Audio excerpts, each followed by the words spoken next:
And do you have records of the money given to the states under the PrEP Act? Yes, I have some examples of they were intergovernmental contracts. Um, and yeah, so there is a huge amount. So there's original appropriation was like 2 trillion, but I think it was more like 4 trillion spent on this. And I have mostly I focused on contracts for countermeasures, of which there are hundreds, like 400 or so that have been FOIA'd. And that's not all, it's just a sampling.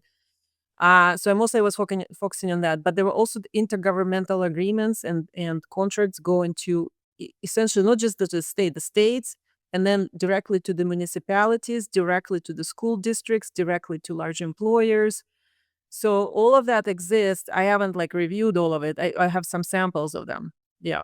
And what Came money through things like the CARES Act and the related those early congressional acts to funnel funds quickly to like small businesses and school districts and states. That's where and the money.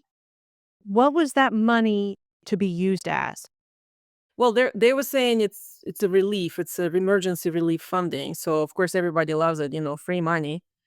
But it also came with provisions such as you have to sign off like for these municipal ones that I've seen. You have to sign off on to follow all HHS and CDC guidelines now and in the future. So you're like blank signing away that Mhm. you're going to. Otherwise, you'll have to return this money, right? So Mhm. so they give it. It's a mafia tactic, right? So they're giving you Yes. money now, and now you have to sign off, and you're gonna agree with everything that they're asking you to do, and we'll do it. So Yes. So up through January, I was homeschooling my children. I have put them into a private Christian school. It's amazing, this school.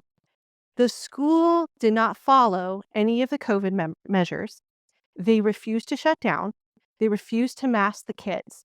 They refused the money that they were offered to mask the kids. yes.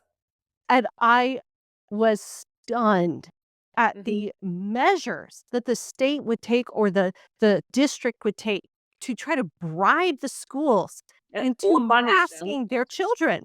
Yes, yes. It's And disgusting. this was like this everywhere. So we were talking to a friend of ours, another Substacker. She was running. She had children who were in a homeschooling co-op. It was like 25 kids, right? So 25 kids, like it's a tiny thing. They were offered bribes. It was a very aggressive. So they were going direct to the final frontier. 25 kids over here. We have to get them. This it was that important. Mhm. Was this done to any now, I know that there's separation between church and state, but was there any of the bribery to churches? Of course, yes, because there is no separation of church and state. Right? Most of the churches are 503c corporations, so they're not separate from the government. They're part of the government. The church, to be completely separate, you don't, and because of this corporate status, now the government has all kinds of controls over the church. And that's why most of the churches shut down. Only the ones that were not incorporated like that. You know why they were so set on masking? They were so, that masking was like one of the most important pillars of this whole thing. Because we're just now finding out from another collaborator who's working on identifying all these PCR tests and so forth. So masking induces acidosis because you're inhaling your own CO2. In fact, it induces acidosis within like 30 minutes of masking. You re-inhale your own CO2, and depending on your own health status and vulnerability, age, and so forth, and it's more prevalent in children and in elderly, you're going to get dehydrated and you're going to get acidified, and your mouth and nose are going to get acidified, and that triggers positives for PCR. That's the thing that PCR measures is acidity levels.